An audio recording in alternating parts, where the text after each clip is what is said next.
Tapusin na natin ito. Ang sabi ni Sojun. Patuloy na umaatake ang kalaban. Hirap na sina Anhai sa isang tabi. Sa isip nito ay sobrang init na kapag nilapitan ito. Ngunit hinaharangan ito ni Sojun. Hinawakan ni Anhai ang kanyang pana.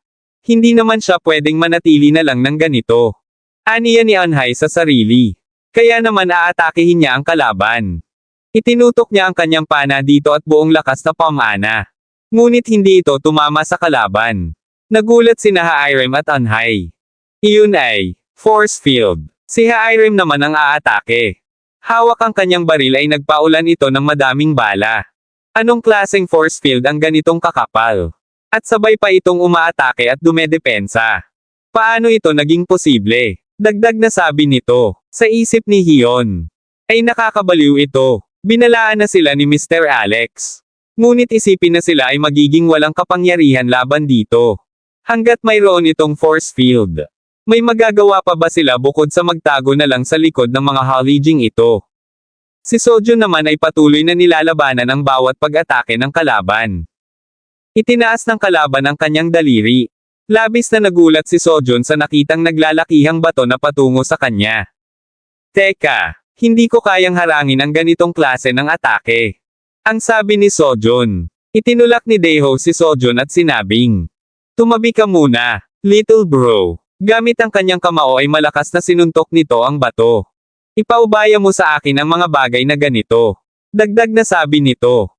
Daeho Hyung, maraming salamat. Ang sabi ni Sojun dito. Anong meron sa kanya? Huminto ito sa pag-atake. Tanong ni Daeho. Hindi makapaniwala si Sojun sa kanyang nakikita. Nag-iipon ito ng mahika sa kanyang mga kamay. Teka, ang pakiramdam na ito, pumasok sa isipan niya, si CLA. At umatake na ito. Nagkaroon ng tusok-tusok na yelo ang paligid. Nagulat si Ha-Irem, Hiyon at Anhai sa nangyari. Napalibutan sila ng mga yelong ito. Anong meron sa makapangyarihang mahika na ito? Inis na sabi ni Ha-Irem. Napatingin naman si Daeho kay Sojun. Sojun, sigaw nito. Ayos lang ako, ang sabi ni Sojun. Napamura si Sojun. Ibinaba niya ang kanyang depensa. Dahil ang robe nito ay kahawig ng dating suot ni CLA. Tiyak na hininto nito ang mga pag-atake nito. Para gumamit ng makapangyarihang salamangka tulad nito. Nagawa niyang protektahan si Daeho Hyung kahit papaano. Gamit ang kakayahan ng Gaydirg. Pero silang lahat, bukod kay Daeho, ay nauwi sa ganito. Hindi naman agad makapagsalita si Hiyon. Habang si Daeho ay nakatingin pa din kay Sojun na pilit hinihila ang kanyang sandata sa yelo. Daeho opa, may paraan pa, sulong na, sigaw ni Hiyon. Tumalo ng mataas si Daeho. Salamat Hiyon, sabi ni Daeho. At nagpatuloy ito sa pagtalon para maiwasan ang mga yelo. Puno ng mana ang kanyang kamao. Oras na para lumabas ka. Sa greenhouse na iyan. Sigaw nito at malakas na sumuntok. At nabasag ang force field ng kalaban. Hindi naman makapaniwala si Daeho sa nakita niya. Nagulat naman ang kalaban dahil sa arrow na tumama sa kanyang kamay. At sunod-sunod na pag-atake na ang nangyari. Alam mo parang binaba mo ang depensa mo dahil lang sa tinamaan kami ng atake mo. Pero kahit i-freeze mo kami ng ganito. Kaya pa din naming lumaban. Ang sabi ni Ha-Irem. Hindi pa nakakabawi ang kalaban sa pag-atake nila. Ay itinutok muli ni Anhai ang kanyang pana dito. At muling pamana. Nataman ito ni Anhai. Napahandusay ang kalaban sa kanyang trono. At unti-unting nawawala ang mga yelo. Tapos na ba? Tanong ni Sojun. Sa tingin ko, dahil ang mahika ay wala na. Sagot ni Hiyon. Kung gayon, anong meron sa robe? Tanong ni Daeho. Bakit pa ito? Hindi na naituloy ni Daeho dahil nagtataka ito.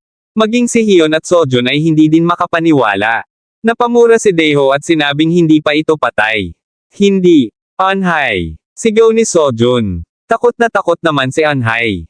Dahil patungo sa kanya ang robe.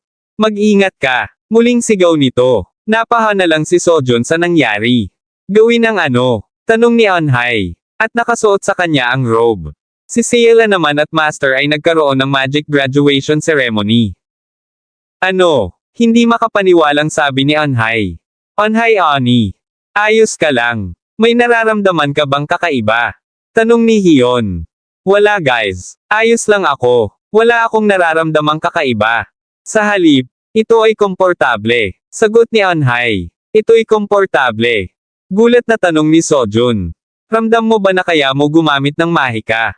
O parang naposes ka? Muling tanong ni Hyun. Hindi. Walang ganoon. Sagot ni Anhai. Ano ang nangyayari? Ito ay sobrang bayolente hanggang ngayon. Napapaisip na sabi ni Daeho. Maaaring ito ay isang artifact. Marahi ay isang sumpa. Ang sabi ni Hyun. Sinabi ni Anhai na wala siyang nararamdaman na parang sumpa. Sinabi naman ni Sojun na hindi nito malalaman. Naibigay ito sa kanya. Susubukan niyang suotin. Pilit sinusuot ni Sojun ngunit ayaw ng robe. At bumalik ito kay Anhai. Hindi makapaniwala si Sojun. Anak ng, lalaki ba yan? Tanong nito. Teka, paano magkakaroon ng kasarian ang isang damit? At mag-ingat ka sa lumalabas sa bibig mo. Ano ang gagawin mo kung mapupulot ni Ciela ang iyong masasamang ugali? Saway ni Anhai dito. Paumanhin. Ang sabi ni Sojun. Pero Sojun, anong nangyari sa boss? Tanong ni Daeho. Hindi ko sigurado. Napapakamot na sagot ni Sojun. Ano? Hindi mo din alam? Muling tanong ni Daeho. Ipinapalagay ko na ito ay hindi papatay dahil ang sabi sa akin ay gumagamit ito ng mga sumpa. Sagot ni Sojun. Mga sumpa. Ang robe na ito ay hindi kailanman gumamit ng sumpa. Ang sabi ni Daeho. Naisip ko na na-neutralize lang natin ito bago ito magamit. Muling sabi ni Sojun. Ang tanging impormasyon na alam ko bago ako mag-regress ay tungkol sa robe at ang boss ay gumamit ng mga sumpa. Kaya naisip ko na ang robe mismo ang magiging boss. Ito ay astral na katawan na maaring makita. At gumamit pa ito ng mahika.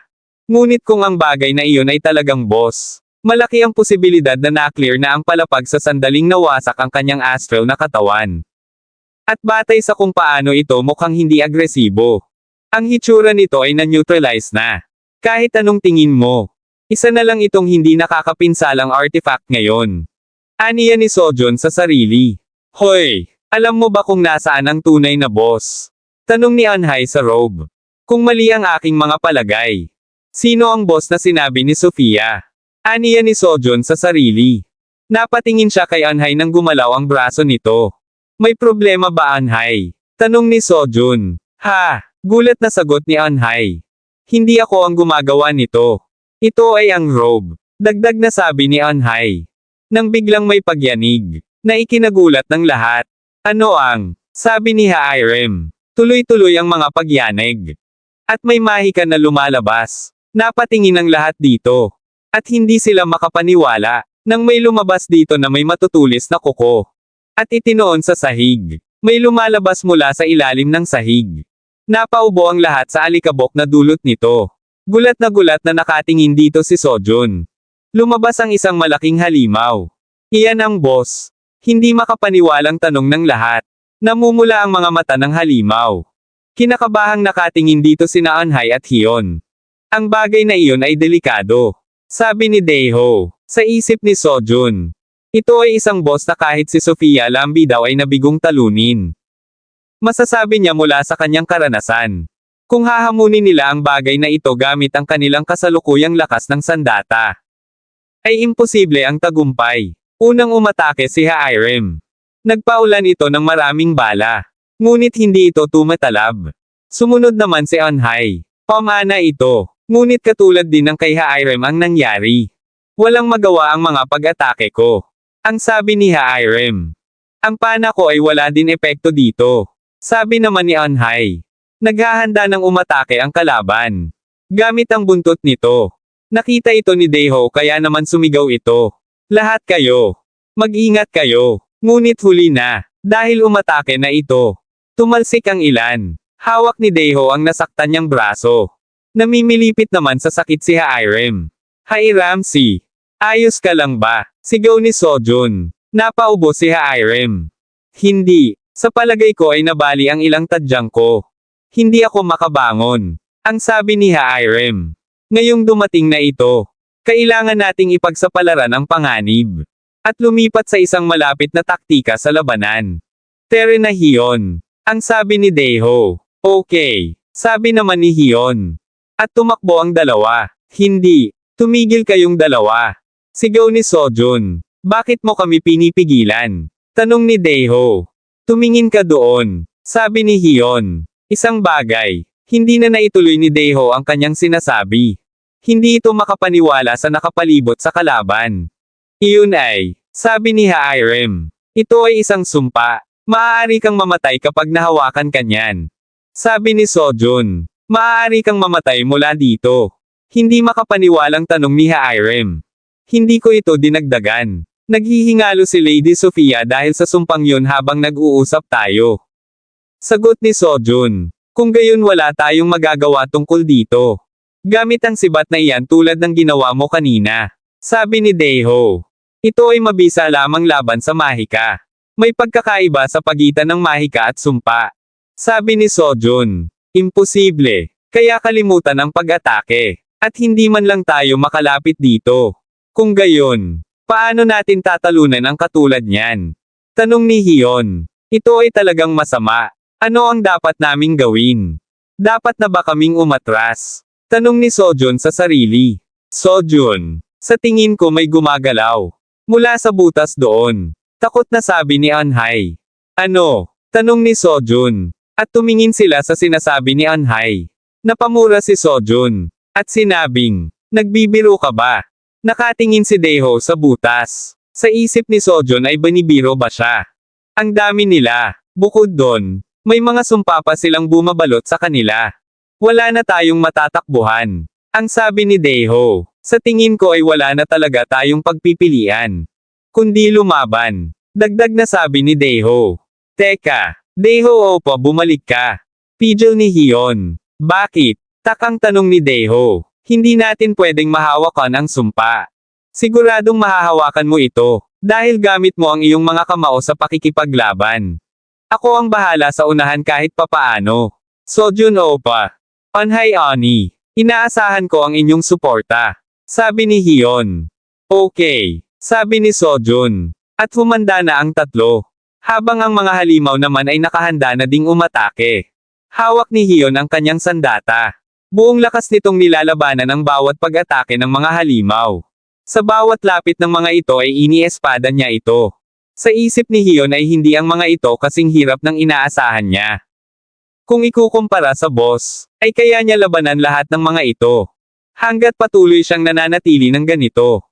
Nagulat si Hyun nang biglang may umatake sa kanya. Mabuti na lang at natulungan siya ni Sojun. Gamit ang sandata nito ay umatake ito. Ito ay magiging mas mahirap kaysa sa inaasahan ko. Aniya ni Sojun sa sarili. Sina Daeho Hyung at Hai Ramsey ay nawala sa bilang. May malaking pagbaba sa kanilang lakas ng sandata. Hindi lang yon. Nahihirapan din si Hyun na dumistansya sa mga sumpa. Masyadong marami ang mga ito para sa kanila. Sigaw ni Sojun. Nang may makalampas sa kanya na ilang halimaw. Anhai. Pasensya ka na. Ang ilan sa kanila ay nakalusot. Dagdag na sabi ni Sojun. Okay lang ako. Hindi. Sa halip, ang mga halimaw ay hindi lumalapit sa akin. Sabi ni Anhai. Ano? Sabi ni Sojun at napalingon. Kung gayon, ang mga halimaw na nakalusot, ay magtutungo. Napaatres ang paa ni Hyun. Kaharap niya ang isang halimaw. Sa isip ni Hyun, ang sumpa ay masyadong nakakabahala. Ito ay mahirap labanan. Dahil marami ang mga ito. Saka dahil kailangan rin niya mag-alala tungkol sa sumpa. Parang doble ang bilis na nauubos ang stamina niya. Sabi ni Hyun. Hyun, umiwas ka sa gilid mo. Boses ng isang lalaki. Napatingin si Hyun sa taas. May malaking bagay na bumagsak. Isang bato. Gulat na sabi ni Hyun. Ang tanging tao lang na makakapagbato ng ganitong kalaking bato ay si Daeho opa. Salam. Hindi na naituloy ni Hyun ang pagpapasalamat kay Daeho nang makita niya ang lagay nito. May dugong pumapatak mula sa bibig nito. Habang sa palibot nito ay ang mga namatay na halimaw sa ginawa nitong pag-atake. Daeho opa. Anong nangyari? Tanong ni Hyun. Pasensya na. Ang mga halimaw na nakalusot ay nagtipon dito. Ang sumpa na ito. Tulad ng sinabi ni Sojun. Ito ay talagang malakas. Huwag kayong maglakas loob na hawakan ito. Nanghihinang sabi ni Daeho.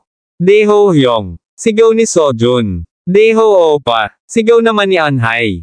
Nang tuluyang matamba si Daeho. Sa isip ni Anhai, ay hindi siya makapaniwala na natalo si Daeho Opa ng ganito. Sandali, paano naman si Irem Ani? At hinanap ng mga mata ni Anhai si Irem. Nakita niya itong nakikipaglaban sa mga halimaw kahit nakaupo. Nagpapaulan ito ng madaming bala sa mga halimaw. Sa sandata ng halimaw tumatama ang ilang bala ni Irem. Naiinis na si Irem. Sa tagiliran niya ay may mga halimaw na unti-unting lumalapit. Napamura si Irem. Dahil patuloy na lumalapit ang mga ito. Kaya naman muli siyang nagpaulan ng bala sa mga ito. Sa isip ni Anhai ay wala din sa magandang sitwasyon si Oni Irem. Nakailangan niyang puntahan ito at tulungan. Tumatakbo na siya patungo kay Irem nang may mapansin siyang halimaw sa likod niya. Tumigil si Anhai. At painana ang halimaw. Nataman ito sa mata.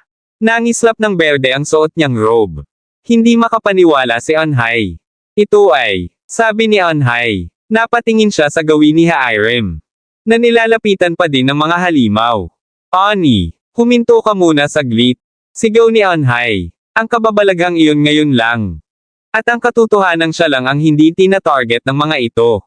Maaaring ang robe na ito. Hinubad ni Anhai ang robe. At pinangsangge kay Irem.